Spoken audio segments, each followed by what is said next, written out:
same event. And so they change the plays, they tweak the plays, they find out what it is that could do a better job. It's not like they didn't do a good job because they did what they were supposed to. It just wasn't successful.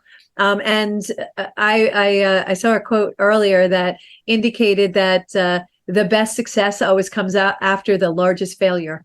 Yes. I love that quote. I absolutely adore it. And I have said to many of my clients who are about to bail on their dreams and they're like, it's just too hard. And I get it. It is. It's not, it's not always fun. But I said, all you have to do is hang in, because at the hardest point, you're at the top of the mountain. You're just not over that peak yet. And once you get over the peak, the slide is going to be so much fun because you took that extra step, you pushed past, you had courage, and you got to that next level. So I'm going to tell you that I think that the climb is more fun than the slide, because the slide sounds like it's more fun and it's sexy because you won and you're there. But that climb is when you're just overcoming and you're doing it, and you can barely see it. I analogize it to you're climbing a fence, you got one leg at the top, you're just about to get over the fence, and then something pushes you down a little bit, you got to struggle back, and that's the best part, because once you're over it and you can do it, well, I can do this, right? Now I want to do something. That's it right there. That feeling of I can do this. I have it. That's the yummy part on the other side, is knowing you can do it. Okay, let's do it again. It's kind of similar to sports. We got a touchdown. Okay, let's do it again. It's kind of like golf. Oh my God, it actually went where it was supposed to go. Let's do it again. You were doing so well. And I could literally visualize you with Joe Buck and Troy Aikman, Monday Night Football. And then you gave that last the golf. What? I love my golf. No, it wasn't the golf. It was all right though. You're almost there. I think you're at the top of the fence. You got one leg and you're ready to go. We need a little more sports. I'm still trying to spike the puck. And and I'm fired again. You're a great coach. Thank you. That's a good thing, because as far as being a correspondent on football, Monday Night Football, I don't think they'll be calling me anytime soon. It'd be great. I can see you up there with it. All right, but more importantly, yes, you learn that you can achieve, you can repeat. Once you've done it, you have that model in your head, and you also have less feeling of angst. Like, oh, if I got to do this again, it's like, no, I got to do this again. Why? Why is there less feeling of angst? Because you know the outcome. You know what's going to happen. And less unknown. Yeah. Angst, fear, stress is all about the unknown. So right. If the unknown no longer intimidates you, all those useless feelings, they're not useful. None of them, except for the fear part where you're running away from a bear. I get that. But even then, you want to be able to hit your stride and not be hyperventilating and shallow breathing. So even then, fear would be good if you didn't have it, but knew you were in a dangerous situation. Go, similar to the wave that you had to contend with, right? You saw it coming. You knew what was going to happen. You were going to handle it the best that you could. Didn't mean you weren't dying on the inside and scared, but you executed because you knew your equipment and you had the experience. I mean, you've been boating for a long time, right? Yep. And I've seen some tough things, and I had never seen that. And but you just do what you have to do. Focus down. Yeah, you lock down and you focus, and you stay present, which is another really important thing for taking action, is being present and aware. Notice everything goes back to aware. Well, and you have to, because that's that pivotal moment where if you shut down, right, then you take no action, you do fail, and now you've convinced yourself the fear was valid, right? Whereas if you say, okay, I don't know, Geronimo, I'm doing this, right? Just take a shot. That's when you convince yourself that wasn't so bad. Yeah, right? And I can. And I can do that again. Yeah, you don't want a self-fulfilling prophecy. If you keep saying it over and over again, what is that? It's a belief. Thoughts you think over and over again. Then it becomes a belief. I can't do this. And I don't believe in that word. Besides, can't really is won't. Can't is a word that I find is a victim word. You know how I love the victim words. So it's a victim word, whereas won't it's a statement of fact. I won't do such and such, and that's okay. You're allowed to do that. You're allowed to make those choices. Like, I won't continue to service all of these clients because I want to service them a certain way, at a certain level. So I'm making a clear-cut decision that some people I'm needing to place someplace else. And it's not personal. It's not personal. It's not personal. It's you're taking your emotion out of it and getting objective. It's the hardest thing in the world because we're all human. Okay. We all, some people are better at it than others, and they can just, they can keep a distance and an arm's length sense of something. But look, the average person, whether they admit it or not, it feels personal, even though it's not. Yeah. Yeah. Mm-hmm.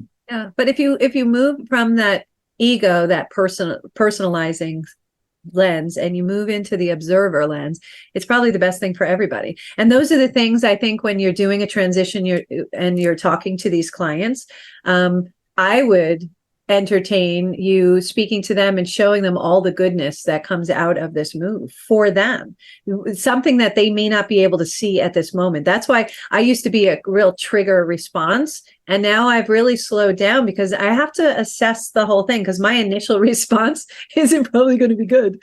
When I look at it though, I'm like, that's when I get curious. I start asking a lot of questions. Is this to my best advantage? Why is this to my best advantage? What is really going to change? Does it really matter? In your circumstance, I know who you're serving. So yeah, of course it matters to both parties, but it's a matter of, will I still be serviced properly? Is this what I want? So I would say I really challenge the listeners. I challenge you all to be curious. Ask those questions. Questions are good, even though some people feel intimidated by getting questions. And that's why I use the phrase that I do, is help me understand, because it's not questioning what you're saying. It's helping me understand, because that's why I'm asking the questions in the first place. Yeah. And to go back to something you just said a moment ago, if you've ever been in a store and you go to a certain department and somebody goes, "Oh, I'm the wrong person for that. That's not my department." But let me tell you, we do have that, right? And they say, "Oh, here, if you go here." Now, interestingly enough, that's kind of what you do with your business as well. Not you broadly, right? There are people that we're saying to them, "That's not me," right? That's okay. Let me tell you where you can get what you need, because that's what's most important. And normally, if you're in the store, you're in the supermarket and you're in the spices and condiments aisle and you need a container of milk, and they go, "No, this is the right aisle. But if you go down over there," you're like, "Wow, that's great. Thanks. That's where I want to be." Yes. Why don't we accept that when we're talking about other things relative to our business or training or whatever it is that we're particularly doing? Yes, that makes the shift easier, because it's like, oh, okay, it's not personal. It's just, you're just not in the right place. That's okay. It happens. To that end, this is the time of year that, I talk about setting goals and, starting to think about, the next year. Right. So every November I have a Dream Big masterclass, that, right? And that class is pretty unique, actually. You and I had the experience. We worked together, and you had started to talk about this class. And I remember this one person that was there as you started speaking. They're like, oh my God. And they literally pulled out, they said they had a vision board. And this one was super excited because she wanted to, and it was the greatest thing. Oh, look at this. There we go. I'm the best setup in the business. I know. And that wasn't even a setup. No, that was not. That was the real story. We did do that class. But I think that the reason I'm raising it is that class, it was very interesting because you did that for the group that I was working with, and you helped them. Talk about that master class, because there were a lot of components to it that I don't think we understood at the time. Yeah. So the Dream Big masterclass, and the reason why I have it in November is start thinking about what you want for the next year, right? So this is an opportunity to visualize the most extraordinary life ever for your year ahead, right? And also close this year on an amazing high note and get ready to create that life of your dreams in 2024. So that's really what we're doing. We're taking all this yumminess. We have questions and activities that you'll discover have been designed to remind you of everything you learned, accomplished, and survived this year, right? And so you can remember that you are an incredibly strong and capable person who can accomplish amazing things. So that's what we do in the dream big. And then once you're feeling all powered up and confident about your ability to overcome challenges and get stuff done, we're going to open your mind to all conceivable possibilities in 2024 or your next year, whatever that year is. And that's when I go into my annual, you know this, and this is the show, the class you're talking about is my vision and goal setting masterclass. But you don't do that. You don't do that planning in the end of the year. That's a New Year's. Why do you start earlier to do that and go into everything? Because we start marinating in November. We don't really know what we want yet. So we want to start thinking about it and really thinking and giving us time between now and actually starting to write down the goals. So that's why I give it that time. And people aren't ready. They're thinking about holidays and things like that at the end of the year. So the first Friday of every January, we have this vision and goal setting masterclass that allows you to sit down, look at 7 areas of your life and really set those goals. And that's what I did with your team. We set the goals for the year. We set agendas. We set a plan, and then we set action items, which is really, really important for you to have action items. So those are the things that we do. And, I really encourage you to participate in that. And, unfortunately, as per usual, our time goes like absolutely crazy right now. So any last thoughts before we wrap up? No, I just think I will focus on what you said. All choices are good choices. You're in the place you're supposed to be.